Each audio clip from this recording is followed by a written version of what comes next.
few years ago, I think we would have said that it was very tenured folks coming to our classes who had been in the HR profession or the federal government for several years. We're seeing a real shift in that now.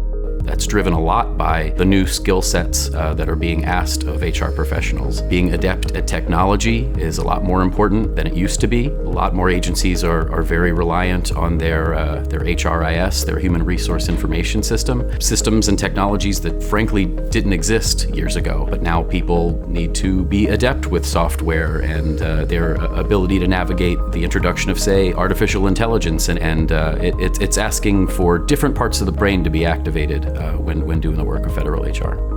Another one of the items that makes federal HR particularly complex is how simple decisions can impact a federal employee's career for years to come. For example, classifying an employee incorrectly at the beginning of their career will have impacts to their benefits and what's available to them throughout their career and at the end of their career.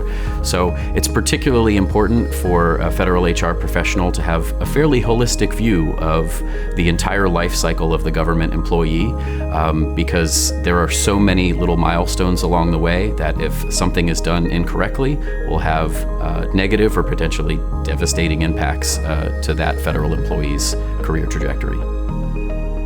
Graduate School USA. Learn today, impact tomorrow.